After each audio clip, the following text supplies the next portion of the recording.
कक्षा 8 की ब्रिज कार्य पुस्तिका प्रखर भाग 2 का आकलन नंबर 10 हल करेंगे पेज नंबर 88 पर। प्रश्न नंबर 1, रेखाखंड रेखा व किरण को रिक्त स्थान में लिखिए। यहाँ पर हमें क, ख, ग और घ ये हमें चित्र के माध्यम से दर्शा रखा है। इनके नाम हमें बताने, तो ये दो अंत बिंदु है इसके, तो ये है रेखाखंड।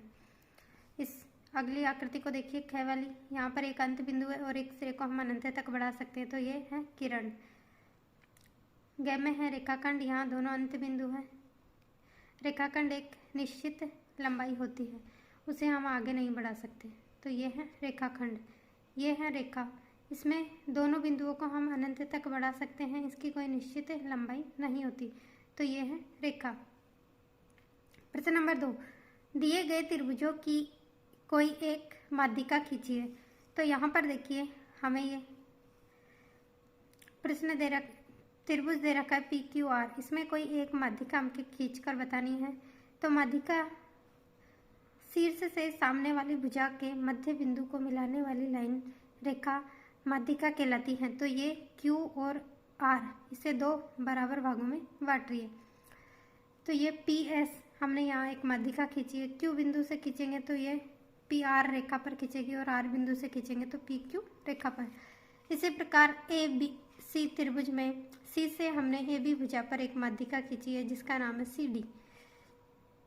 ये हम शीर्ष A से भी खींच सकते हैं BC भुजा पर, और शीर्ष B से खींचेंगे AC भुजा पर।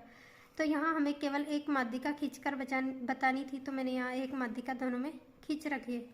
प्रश्न नंबर 3, निम्नलिखित बीजीय व्यंजकों के कथन लिखिए।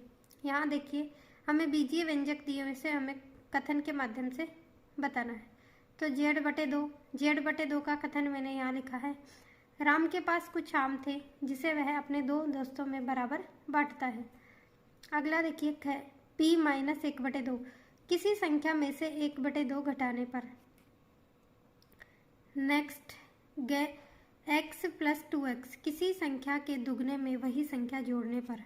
तो ये x + 2x का कथन है। 4, दिए गए त्रिभुजों के नाम कोणों के आधार पर लिखिए। तो यहाँ पर हमें त्रिभुजों के नाम कोणों के आधार पर बताने हैं। तो इस त्रिभुज में देखिए इसके तीनों कोण 60-60 डिग्री के हैं, तो यहाँ कोई भी कोण 90 डिग्री या 90 डिग्री से अधिक का नहीं है ये, तो यह त्रिभुज न्यून कोण त्रिभुज कहलाएगा। अगला त्रिभुज देखिए, यहाँ एक कोण 90 डिग्री का है और दो कोण 45-45 डिग्री के हैं, तो यह त्रिभुज समकोण त्रिभुज कहलाएगा। जिस त्रिभुज में एक कोण 90 डिग्री का हो वह त्रिभुज समकोण त्रिभुज कहलाता है। प्रश्न अगला देखिए, यहाँ 120 डिग्री का है एक कोण और दो कोण 30-30 डिग्री के हैं, तो ये त्रिभुज अधिक कोण त्रिभुज कहलाता है। ऐसा त्रिभुज जिसमें एक कोण 90 डिग्री से अधिक व 180 डिग्री से कम हो वह त्रिभुज अधिक कोण त्रिभुज कहलाएगा। तो ये कोणों के आधार पर हमने त्रिभुजों को नाम दिया है। प्रश्न नंबर 5, कॉलम A का कॉलम B से मिलान करें। तो यहाँ पर हमें कॉलम A का कॉलम B से मिलान करना है। तो 4 समकोण वाला समांतर चतुर्भुज, ऐसा समांतर चतुर्भुज जिसके चारों कोण समकोण हो तो वह कहलाता है आयत।